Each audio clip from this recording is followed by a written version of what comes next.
Welcome. Hope everybody's enjoying their. It's been will be joined shortly by others. But anyway, so we're going to talk about a lot of things tonight. Mike's got a couple things, and I know he was reading court case that I haven't had a chance to read, but very interesting. And we talk about what's going on with the NRA and what their plans are for the presidential election, and we will. Blood makes the grass grow. Oh my God, you guys are a mess. Hi, Skipper Key. So drill instructors sit there and yell, "What makes the grass grow?" And all the recruits yell, "Blood, blood, blood." Oh my God. And yes, I am drinking coffee. Yeah, right. Centerville Liquor's finest coffee. By the way, I need to wish Jim a very happy birthday. From Centerville Liquors. Today is his birthday. And well, Jim, I've never met you, but happy birthday. He's awesome. Well, we'll have to go up to Centerville Liquors and introduce you. Let's see. People are rolling in now. Yep. And I see my Mustang guy is in the room. And so yeah, we're coming along. How was your week? Long. Yeah. The joyous event of an organization of around 5,000 people that decided we have to change all of our chairs. And in the process told all of us, that are contractors, you no longer have a chair. That's nice. That's very nice. Good So, God. Yeah. Welcome to the So, and now they're complaining because my guys aren't on site. And it's like, well, if you make sure that my guys have a place to plug their computer in, maybe they'll show up. I guess they're supposed to sit on the floor. Oh, they're hot seating. So they've got some, they call them hoteling, or corporate America now calls it hoteling, but cubes that aren't assigned to any one individual. Right. And there aren't enough of them. And roughly half of my team actually needs seats that have lockable drawers. And you can't do that in a hot seat. So it's like, well, okay, where are we supposed to store our materials and all these other things? So it's fun. Gotcha. So no, I've been working from home most of this week. So quel tragique. Well, yeah, and except when I get the phone call at about lunchtime that goes, "Oh, by the way, now you need to go into that building you didn't want to go into." No, I got you. I got you. But at least you can get up and go to work, like not have to commute with. Yes, the else. Commute is 20 seconds. So yeah, it's tough. Yeah, tough to sit on conference calls in a pair of shorts and a t-shirt, yes. As opposed to jacket and tie. Yes. So anyway, well, let's get started then. My week was quiet. I'm trying to think. Did anything special happen? Well, we'll talk about the puppy later.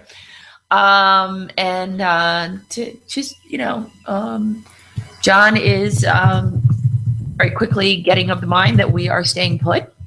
So I think we are going to be very, very soon. So if anybody wants to buy my house, they better do it quick because I'm fixing to take it off the market. Y'all are going to be stuck with me. Which I kind of like my house.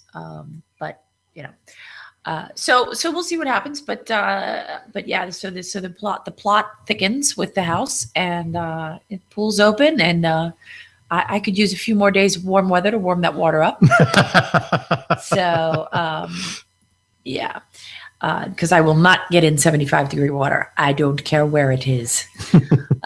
So anyway, the workout plan seems to be working. Got the new bathing suit. I'm very happy about that. I know you all could care less, so we'll move on. But I think of it as a victory. So as a very big deal. Oh, excuse me. I'm so sorry. I can only turn your volume up so loud. Bolts is house hunting in Alabama starting Sunday. Well, good luck to you, but I hope you get to stay. So, I mean, with the exception of the 2A laws, I like Maryland. I really do. So I've told people for years, Maryland as a state physically. Yeah. Geographically, I love this area. Right. 4 seasons. I could do without some of the humidity we get in the summertime, but I can deal with that. I've been here for too long to not deal with it. Right. But politically, no. Right. Well, we're getting there. And I think Hogan's doing a good job. So we will endeavor to see where we with this. Did you read the things Cypherpunk put up because I read it, but that was a couple days ago. The appointees for the HPRB. No. I've read the thread, yes. Okay. So good. You can help me talk about this. So the Handgun Permit Review Board members have been appointed. 3 recess appointments. Yes. They will have to be confirmed when the Senate meets again. We'll see how that goes. But they get to work for almost a year. Yeah, they get to work until January, unless we go into special session. Special session, they can only handle what they were called for. That is incorrect. I've worked special sessions. I'd have to look back. I think the constitutional requirement is that they can't work anything except what they're called to work. Go to the MGA. Unless if they decide to come back, I don't think they can do that. They can ask him for permission, I think, to come back, but I'd have to look it up. If you go to the MGA website and look up any of the special sessions, you'll see that there were other bills. So it's not just that. Now, granted, other bills don't generally get flying through, but but they can absolutely confirm those HPRB members in a special session. So I'm rooting for not. So I was liking the looks of the 3 that were appointed. I found it interesting that there were 3 vacancies. But I don't know, and in the thread it really doesn't talk about where they were. I think there were quite a few of them. I wish, Cypher is here, so maybe he can correct me in the chat. If I remember correctly, several of them and our previous governor had never actually made an additional appointment, so they were just continuing on. But well, of course, because we wouldn't want to actually, review people's permits. I mean, this is O'Malley. Was that me? Must have been. Huh. I don't know. Cypher coming into me. Oh, okay. All right. Let me get back to the chat room. So anyway, so we'll see. We'll see what happens. I am encouraged, and we'll see. We'll see what happens. So 3 more, if they're confirmed, 2 will serve until 2017. 1 will serve until 2018. And then the last 2 legacy members are the current chairman, one other young. We have to get these guys approved. And Cypher did say in the chat room the 3 existing members that are replaced resigned. Yeah, and I actually talked to Cypher yesterday, and I don't know why they resigned. But my guess would be is if you want to play ball with the Democratic Party, and not really the Democrats, but the liberal end of the Democrat Party, you aren't going to sit on a board for a Republican governor. So I don't know. I don't know. I don't know. Yes, they did assume the terms of the members they replaced. Quasi shield. What? New age quasi. So that remains to be seen. One of the guys in the chat, new handgun permit review board quasi shall issue in 2 weeks. 2 weeks is the running joke that started over on one of the California boards related to some of their lawsuits. When everybody would ask, when are we going to hear a decision? 2 weeks. Well, it's been 2 weeks. Right. So that's a running joke. Right. Quasi shall issue. It's still, to be quite honest, remains to be seen. Nobody's been in front of the new board yet that I'm aware of. I don't think they've met yet, and I think the next meeting is should be 2 weeks. Well, theoretically should have been, I think, today, but no. Well, yesterday was the 3rd. Yeah, they should have had one yesterday. Technically, they're supposed to meet on the 1st and 3rd Tuesday of the month. So, well, we'll find out. I'll be interested to see. I have some thoughts, but they're just thoughts. So we'll just wait. I'll wait with you guys. So on that note, just to cover it real quick, anything we say is our personal opinions, not the opinion organizations we may be affiliated with or represent or work for, whatever, unless we specifically state otherwise. Okay. Somebody's having trouble with the audio. Yeah, we should just record that next Wednesday. Seriously, we should just write it out and record it and make it part of the intro. So, because I would never want anybody to say, well, she said or he said, and if I'm speaking for an AV is doing hiccups. Really? There are more secret squirrels blockbusters coming. Okay. So nice way to keep us on the edge of our seats. As far as the AV guys, I'm not seeing anything. My computer is actually the one that's running the stream. I'm not seeing anything blipping out here. Andy should have it up on, I think it's anything here PC wise from an encoding perspective. So there may just be net problems outside, but. Yeah, I refreshed and boy, my hair looks terrible. You're wearing a pair of headphones. I know. So yeah, I mean, I can't hear what you're hearing, but it appears that the video is fine. So we'll see. Okay, I'm going to stop that and we'll go on to the news. So, according to the Washington Times, NRA plans 2016 voter outreach as support for gun rights grows. They are planning a major voter outreach program for the 2016 presidential election, as they should be. I would be deeply disappointed if they weren't. Buoyed by its success in targeted elections last year and hoping to capitalize on Americans' growing belief that gun ownership will make them safer as fear of crime rises, its chief lobbyist says. I couldn't really say who the chief lobbyist is. Anyway, as people learn more and take times from, I don't know, the 18th, take a more serious approach to their own security and the failure of the criminal justice system, they see these rare but horrific crimes. Whether you support or hate the Second Amendment, everyone wants something done. Chris Cox, the executive director of NRA ILA, told the Washington Times. We now have carry laws across the country, not all great laws, but the doomsday prediction that more guns are going to be the end of the world as we know it, more people will be shooting firearms and doing crazy things, simply hasn't materialized. Law-abiding people have a right to their own protection. For the first time, there was and we've referenced this before, that the Pew Research poll, more Americans say that protecting gun rights is more important than controlling consent. And the majority of Americans don't feel safe, and that perception has only grown during President Obama's term of office, according to the polling. And oh, by the way, since the riots, there have been 46 deaths. I don't know if there's. Do you have that one actually quoted somewhere? I don't know. Last thing I had seen was somewhere in the neighborhood of +% increase in violent crime. Okay. And an almost equal percentage drop in the number of arrests actually being performed and processed.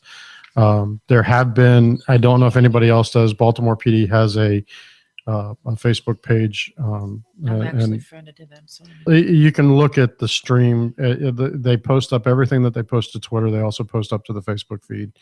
And it is rolling on a nightly basis with additional activities. Yeah. You know, the reports they post up every shooting that they go to investigate, or not. I'm betting not every. 3 hours ago, shoot Madison Street, multiple victims shot. Dispatch 355. PIO is responding. I mean, that was 3 hours ago. So it's just getting worse. And I read something somewhere that said that while this is going on, because, you know, Marilyn Mosby and her friend Stephanie Rawlings Blake aren't willing to back up the police, arrests are down. So, yeah, if I'm worried about being thrown in jail for making an arrest, I'm not sure I'd be anxious to make that arrest. So, anyway, it's a sad situation. And so, the majority of Americans don't feel safe, and the perception has only grown during Obama's term of office. Well, that's what you get. In short, we are at a moment when Americans believe crime rates are rising, and when most believe gun ownership, not gun control, makes people feel safe. I'm sorry, makes people safer. Pew wrote in an April 17th report. We've referenced that since April 17th, actually. Pew's poll also shows support for NRA.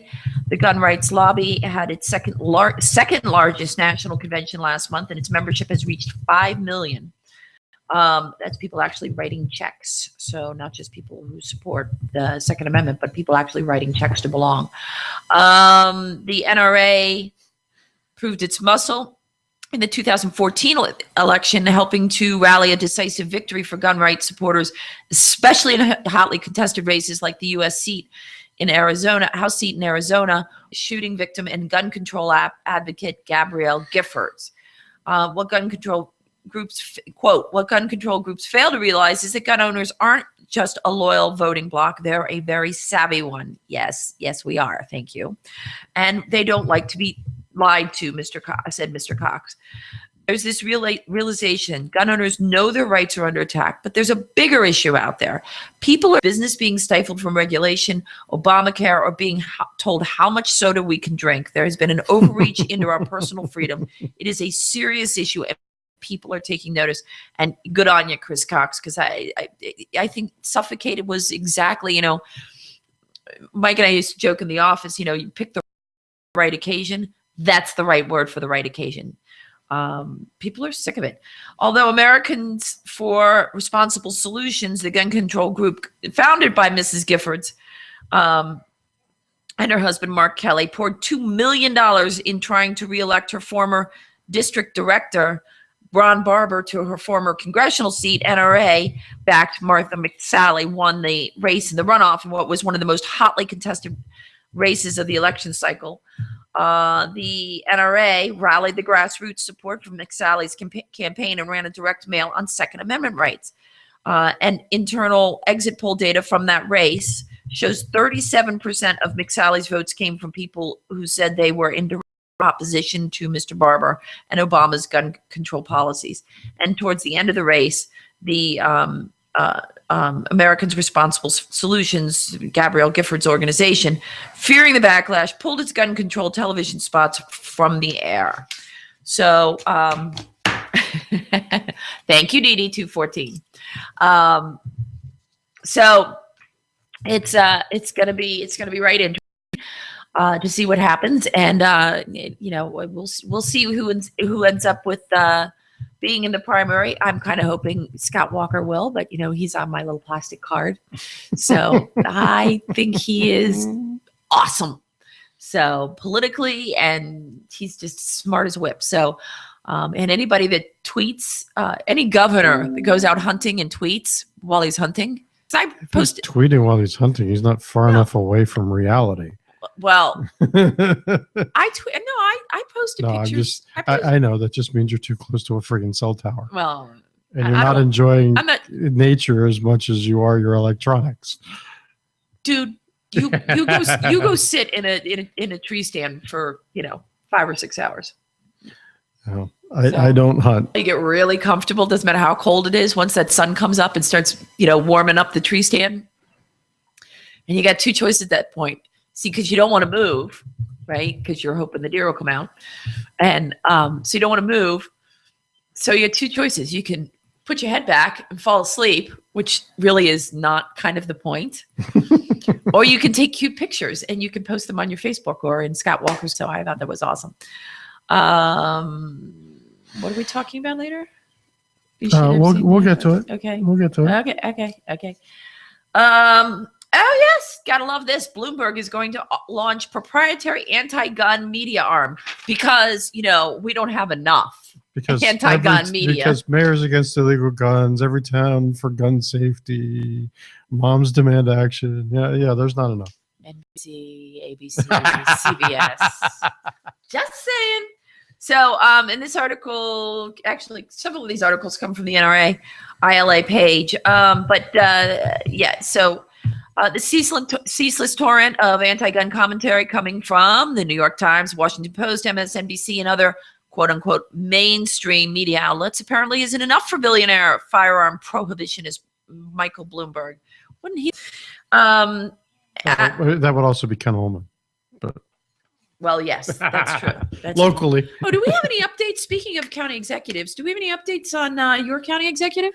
He replied back to a couple of the folks on shooters who complained, and what did he say? You could have taken any of our left liberal friends and had them write the letter. Seminar funded by a billionaire's pet interest group furthers ethical reporting is anyone's guess.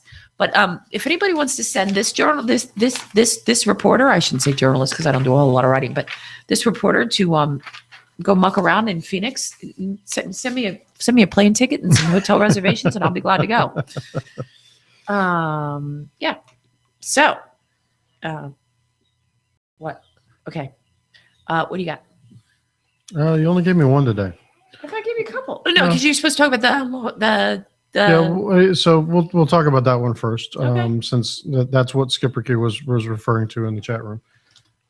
So one of the other things that came out, thanks to a shout out to Patrick for his post on shooters that kind of beat a lot of the media to the.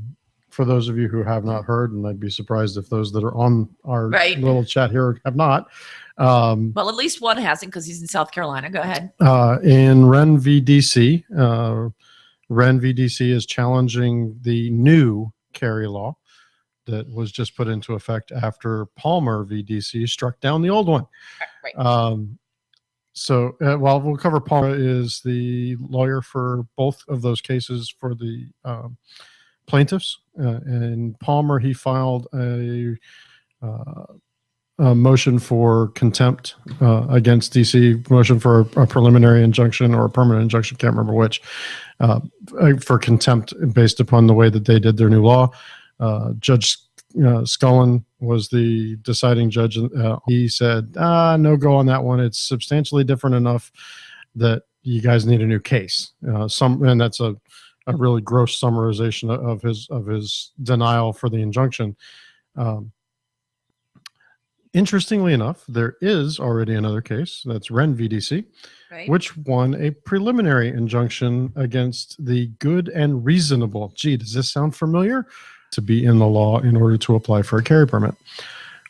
So the preliminary injunction says, I'm pretty sure that the plaintiffs have a good case and a good chance at winning that one when it is actually heard at argument. So we're going to enjoin you from enforcing that.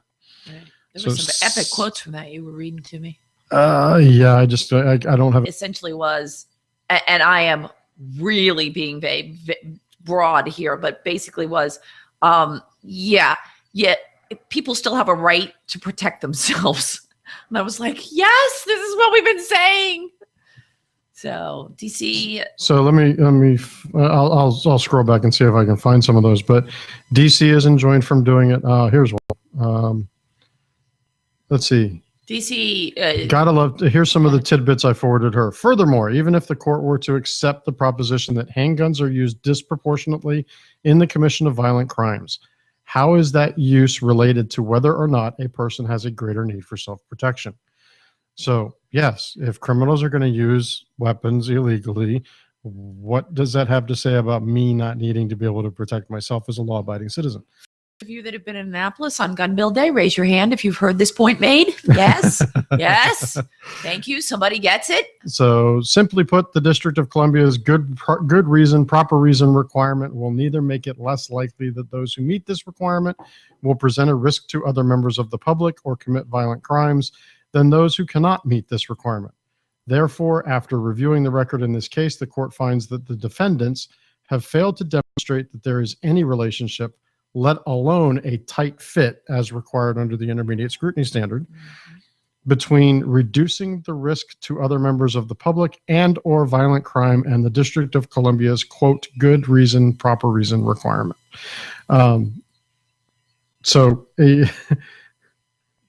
He goes on to, Scullin went on to say, it doesn't mean that the district can't enact time, place, and manner restrictions. And the only thing that he was enjoining was the good and proper reason. We've seen Kathy Lanier on a couple of interviews lately where she looked like absolute crap, sounded like crap too, personally, but sounded rather disjointed and unprepared, ill-prepared for questions, that kind of thing. Basically saying, well, okay, we're not going to enforce that part of the law for now. Now, yeah. So. Yeah. So we're watching. I suspect that this will have some weight on other cases that we are all watching. So, we'll see. I wanted to give this one was supposed to go to you, and I'm sorry it didn't. Oh, sorry. Another one this one, yes. Right. So it should go to you, right? But I was just reading something else about this one. So Chief Linear has a new hairdo. Yeah, at least yesterday and today on any interviews I actually happened to see with her, I didn't pay attention to a lot of them, but it didn't look great. It looked like she got up, ran her fingers through a rat's nest, and got on the air. So a lot of folks on who listen to us, love CNR firearms. Carry-on relics, yeah. So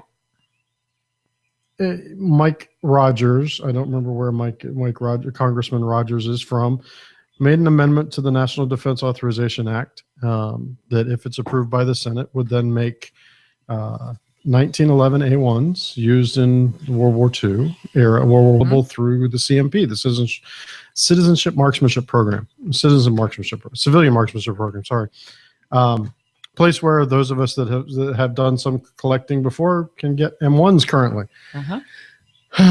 It's very interesting. Well, shocker of all shockers, the Obama administration opposes this. Really? Gosh. I'm Who surprised. saw that coming? I thought he would have been up in arms going, yay, let's do this. Right. So this one was one I actually did pull up. There's a couple places that are referencing a Huffington Post article written by political reporter Michael McAuliffe. And in that article, supposedly, he makes the comments, "Psst, want an untraceable gun? See if Congress and the U.S. military? That may soon be possible." This provision was added as an amendment during a late night session. Which is actually a lie, a flat out lie. Yeah, the sum total of the Huffington Post article is you'll be able to get it without background checks and anything else. Bullshit. Sorry. Before 9 o'clock. Not 9 o'clock. Sorry, So, Jim. The interesting thing about it is, for those of you who have not ever dealt with the program, they are the only they're the only place that can mail order a firearm to your door by an act of Congress. Okay. But they have some strict requirements in order to do that. So my M1 was literally shipped UPS to my house. And in order to do that, there's a series of requirements that you have to go through, proving that you have marksmanship activity. You have to pass a background check. They do require that you fill out an affidavit that says you're allowing a background check to be performed on you. Every single firearm that is released from CMP, whether you pick it up at CMP North or CMP South, or you have them ship you one, has a background check performed. Right. Doesn't matter. The receivers, you pick up a receiver, there's a background check performed. So, check. I'm sorry. I think I misunderstood you. Did you say that only CMPs can be mailed? Other than CNRs to a non-CNR holder. Okay. So you don't have a CNR, right? John does. You don't. I do not. You could get an M1 shipped to your house, shipped to you. I like it. Directly. I need a as job. long as you pass it. Good job. That's by their charter from Congress. I'm pretty certain that if this were to go through, the same rules are going to apply to that program. You're going to be required to go through everything you need to go through. Right. They even go a step further. So if there's currently for rifle sales, if you are trying to purchase a rifle in a state that requires that you have some form of purchase card, license, whatever, New Jersey, Connecticut come to mind. They actually listed out on their website. They require that you submit the proof that you have that to them when you place the order. They won't ship it to you otherwise. And in certain cases where there are a couple of states that will not allow a shipment of a rifle to go to your door, period, you have to send it through an FFL. So they comply with every one of the rules. The lovely, oh my God, everybody's going to be guns without background check. Is the people that are going to use guns for illegal purposes are not going online and buying guns. Okay, no. They're stealing them. Well, they're stealing them, or they're going to certain dark alleys in the city of Baltimore and buying it out of the trunk of somebody else's stolen car, whose inventory has been stolen. So, but we wouldn't want to actually, put these people, keep them in jail. Pull up the feed on yours. Pull up the feed on mine. Okay, hold on. So we're getting reports that the audio is choppy and that the I don't know. AV I'm going to died. tell that without turning on my volume, but I can do it. I am happy to do it.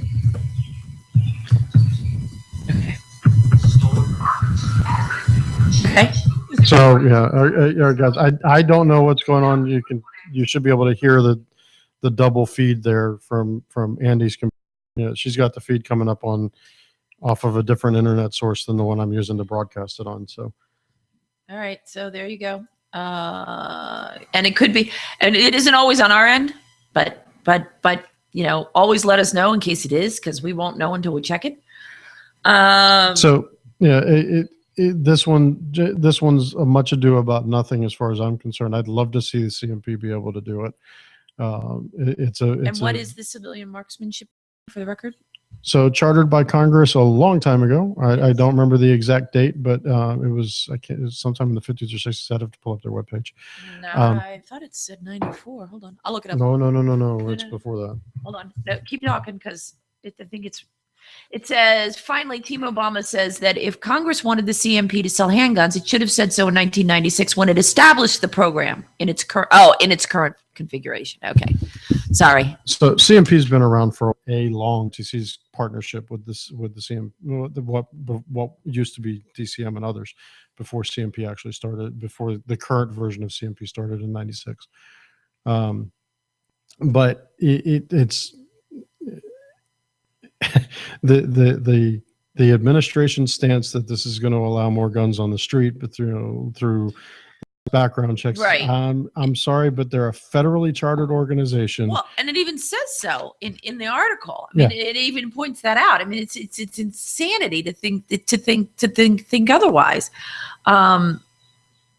It was added. The final irony is that if any handgun would pass muster with the White House and like-minded anti-gunners, seemingly the M1911 would be it. After all, it was issued with a single-stack 7-round magazine, a capacity even New York was willing to tolerate, and the SAFE Act. So anyway, this is from the NRA, and they are urging you to email your senator, which is either Barbara Mikulski or my friend Ben Cardin. Not my friend. Just saying. Actually, it's safe to say that both of them will be. Well, I don't know. They may or may not. I can say that they will. If the amendment itself is brought up for a vote, they won't vote for it. Whether they'll vote. DD 214, you're a mess. From Ammo Land, and according to the National Shooting Sports Foundation, I will not be using UPS if I have a choice. I know where we're going on this one. I think you do. National Shooting Sports Foundation this week learned that the United Parcel Service, UPS, has changed its policy regarding the even between licensees. NSSF is working with UPS executives to determine what prompted the enforcement of this unwarranted policy. We are unaware of any thefts or losses that would explain the shipping company's sudden decision to enforce a prohibition against shipment. All I can say is, so the reality, same way on this one. A suppressor is in reality a safety instrument.